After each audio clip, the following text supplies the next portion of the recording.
Hi, and welcome to another Bible study. And today we are looking at Genesis 16. And before we get into it, it's important to know this is a word of caution that Genesis 16 requires us, at least at the beginning, to set aside our modern mindsets who automatically go to this is a terrible, awful story and this should not happen. And try to take a step back and go, what is really going on here? And to recognize this isn't an easy passage. This is not an easy passage. So we have to ask a lot more questions. We have to do a lot more digging into, well, what could this mean? How do we understand this? Does it have anything to say to us today? Or do we go, you know what? I need to set this aside for a different time. Genesis 16 is a difficult read. And so maybe you've read that before watching this, or maybe you want to pause this right now and go, oh my goodness, what is in this passage of scripture? And this is important. There are difficult passages in the Bible that are so often hard to understand and hard for us to make sense of. And so this is where it's important to know the historical context, to know the author. It's important to know the local customs of the time. And it's important to know that sometimes we can disagree, and sometimes we aren't able to make sense in the immediacy of what could this possibly mean. It's also important to note that in the course of us talking and the different Bible study, the different chapters we've gone through, and it holds the same for this, of not using the biblical text as a weapon against someone else. And so, as we begin this, chapter 16, it's partially written by, or we partially think it's written by the Yahwehist tradition, like verses 1 through 2 and 4 through 14.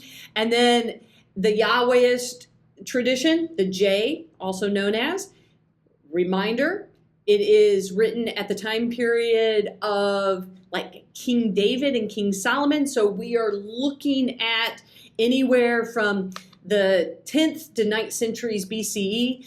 And the intention of the Yahwehist is concerned with justifying the political and social realities of the Israelite monarchy during that period of David and King Solomon.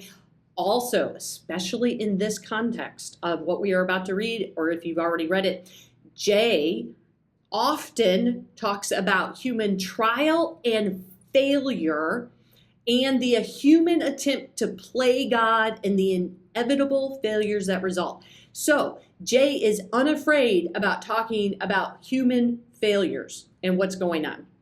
With the priestly tradition, which are associated with verses 3 and 15 through 16, it's an important reminder, the P tradition, it's kind of all about ordering our lives in a particular way. It's about sacrifices, festival days, ritual purity, and that the priestly writer, it's connected to the priestly law, which was meant to ensure survival of the people.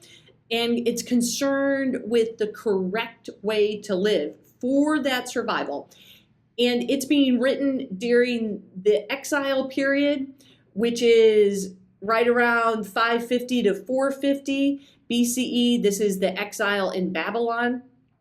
And that we can think of this goal as, especially here, of dealing with the insecurities that happen during exile and how do we respond to the loss of liberty. And the separation is all about like providing certainty. So there's an element of understanding the problem of exile and then certainty, which we can begin to kind of see in parts of this, of offering assurances, offering certainty in how one conducts their life.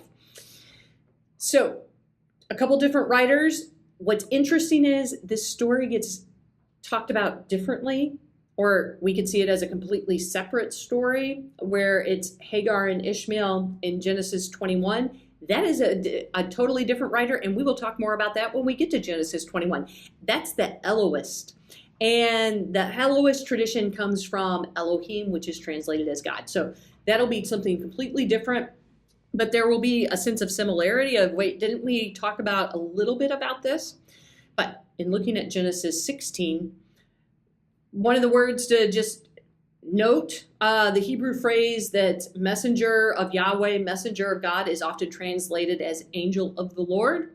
So just to be reminded of that.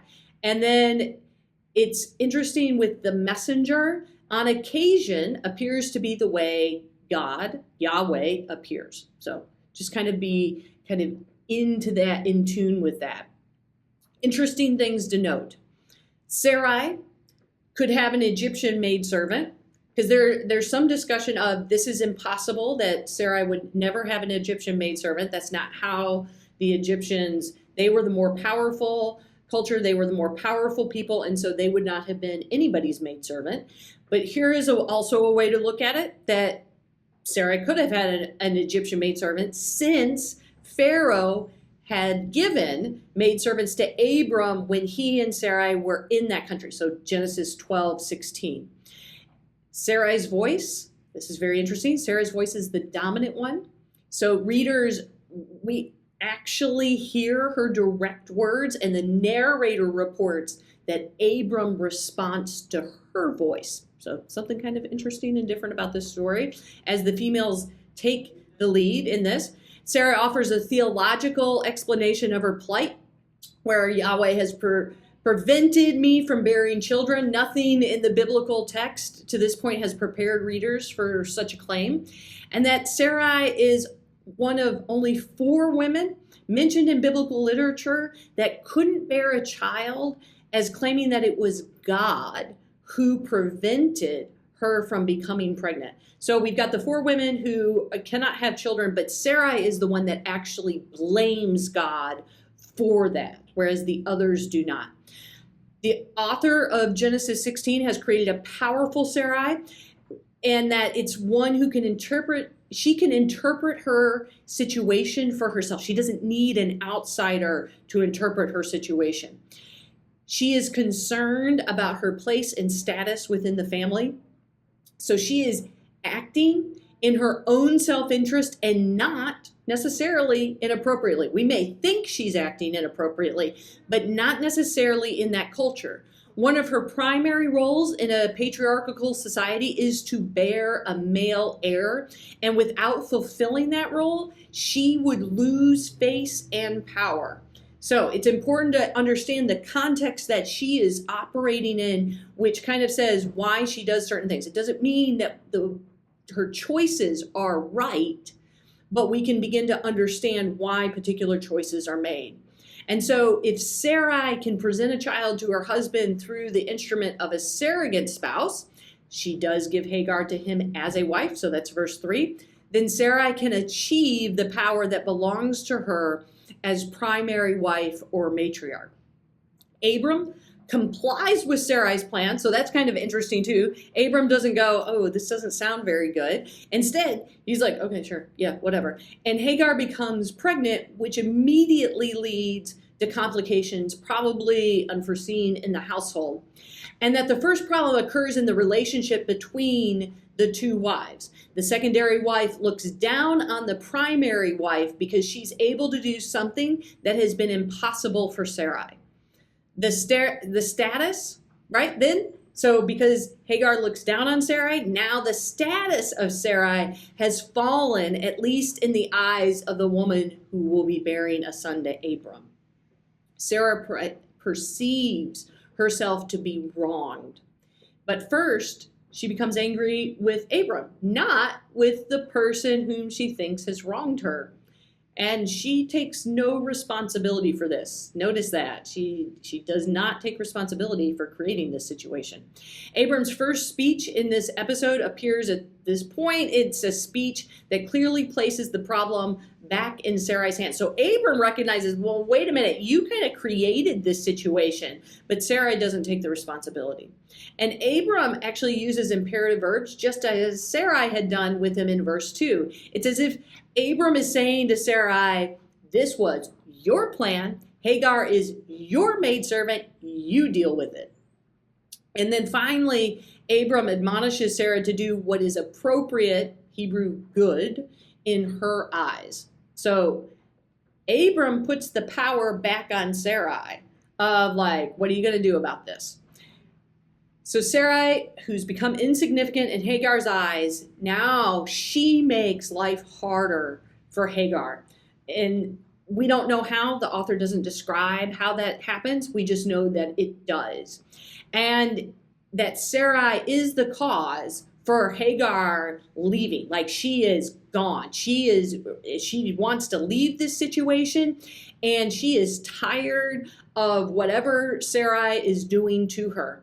And so we get this transition now of Sarai's been the main talker, the main voice, the main instigator, and now we get Hagar's version.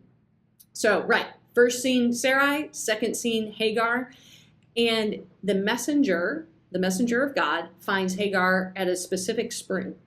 So Hagar has left, finds at a specific spring, say that a few times fast, and we can infer, we don't actually know where Hagar is going, but one may infer that Hagar is heading toward the forts that guard the Egyptian border, or put another way, Hagar is trying to reach her native land. She's like, I'm going home. I don't want to be here anymore. I'm going home. And when the messenger of God shows up, Hagar responds with the reason for her journey, not the location from which she's coming or the location toward which she is walking. And just as the messenger labels her as maidservant, Hagar speaks of Sarai as her mistress, and the status of the two female protagonists remain intact, even though Hagar has fled the household of Abram and Sarai. Just as God promised Abram, and this is really important, just as God promised that Abram will have an innumerable progeny, now the messenger makes the same promise to Hagar. If Abram is a patriarch because of such a vast heritage, this means that Hagar becomes a matriarch in a similar manner. The name Ishmael means God hears and introduces a new form of sensory perception. Now, hearing appears, in addition to the metaphor of Mustang of a man, signifies the strength or the lack of domestication, and possibly one who dwells in the wild. So you can kind of see different aspects of it. And Ishmael is named the ancestor of the Ishmaelites, a group of tribes living in the northern part of the Arabian Peninsula. The relation of Israel to the Ishmaelites is more distant than the other members of the Terahite, which is Abram's father Terah, that lineage, such as Esau and the Edomites. Hagar names Yahweh as El Roi, literally God who sees. So that's also important, that Hagar gets to name God, gives God another name. Hagar reintroduces the imagery of seeing and characterizes her treatment by God as someone who has been seen. So Hagar feels seen by God. And Abram, this is where it gets interesting. In verse 11, Abram, not Hagar, names him. It's as if once Hagar is back in Abram's household, she's lost the power that was given to her by the messenger of God. And Hagar is now a maidservant to Sarai and not able to name her own son. So that is a little bit confusing. Does Hagar really name Ishmael? Or does Hagar tell Abram and then Abram names the child? Nothing is said about Sarai having gained status by the birth of this child. Instead, the author highlights the fact that Abram now has a son, one who can bear the promises that have been made to Abram. It's now important to understand a couple of things about how this passage has been misused.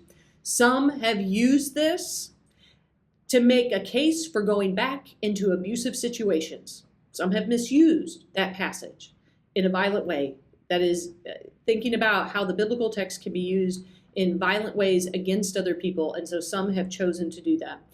Others have understood this or taken this and have used it to legitimize mistreating Muslims, which starts with Ishmael being called a wild mule of a man. This is most likely a stereotypical dig at the surrounding Arabs, the Ishmaelites, with whom the Israelites have always been in conflict. So that's important to note, that it's possible that the author is stereotyping and that is playing on things that are already held against a group of people. And so some have used this passage then to be mean, have been used to facilitate anger and hatred, and to recognize just how this passage has been used to hurt others, which isn't okay. The biblical text should never be used to hurt others. What are some other things that the text is trying to convey? One is that Sarah does not seem to be motivated by seeing God's promise to Abram fulfill, nor by the desire of her husband for a son, but rather by her own standing, which is diminished by her barrenness. Sarai has an ego, and her ego is driving the decision making instead of something else. This is also the text is also trying to convey that this is a testimony of the woman Hagar, who lost her personhood and instead becomes a womb to be used by Sarai, who owned her body to accomplish her personal agenda. Did Sarai learn anything from her own experience in Egypt of being given over? Like you go, hey, Sarah, weren't you given to Pharaoh against your will, and now you've done the same? You've made the same mistake? Like going, wait a minute, why are you perpetuating? Bad decisions don't make good decisions generally. And so it begins to bring up that question of, so if you've been mistreated, why do you mistreat others? Which that's something really important for people to consider, for all of us to consider. If we have felt mistreated, then do we mistreat others in the same way at all? Or do we try to change our behavior because we've been mistreated? God makes Hagar a promise comparable to the one made to Abram. Minus the land, Hagar's descendants will be too numerous to count. God's promise to Hagar indicates that God is not limited to the Hebrews. In this passage, God promises to create another people who will also be numerous. So this is a moment of expanding that God is for many others. That God is not just for one type of person, one group of people, but God is for many, many others. And then it's also trying to convey that God makes this promise to a woman, and not just any woman, but an oppressed woman. Such a promise was not even made to Sarah, the matriarch of the faith, who only hears of God's plans for her secondhand. So that's also important to note, that God makes a promise to someone whose society may have diminished or put aside, and God still makes an amazingly beautiful promise to Hagar. A problem in the text that has no clear answer is that Hagar is instructed to return to Sarai and suffer affliction under her hand. Yet, no assurance is given that Hagar would be protected if she does return to Sarai's authority. So this doesn't really have an answer to it. This is one of the really difficult parts about this passage, and that may have us doing a whole lot of questioning. One of the possible ways to understand Hagar's return is that Abram will not be allowed to dismiss the child. He must claim this child and give Ishmael an inheritance as his oldest child. So when we're thinking about, all right, what's the purpose now, thousands of years later, this could be challenging us in how maybe one makes decisions, especially wanting to do the things that are not God's way, and just how destructive those things can be. When it's about ego, when it's about pride, when we choose to do things our way instead of God's way, and just how bad that can be. How that can go in directions we never meant to and cause even more problems. We can think about this as Sarai never takes responsibility for her actions and the problem of that. And we can also see that no matter how bad our choices are, no matter how bad they are, that God is still going to bring good out of the situation, even when it is difficult.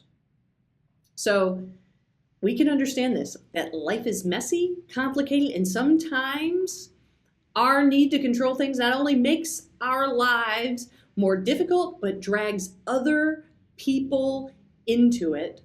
And yet God is still at work. God is still working. And sometimes we are our own worst enemy, right? So like Sarai, she is her own worst enemy. Sometimes we are our own worst enemy because of whether it ego, decisions we make, it goes horribly wrong. And it doesn't go just horribly wrong for her, but it ripples out. It goes horribly wrong now for Hagar and Abram. And yet, again, I state, God still tries to bring something good out of the messy situations we create. God still makes this beautiful promise to Hagar. So I hope that is helpful as you are reading through this highly difficult passage. I hope it brings something of understanding and also curiosity, and how can this make sense for us today, and how can we understand and be challenged by these stories. So may you have a blessed day.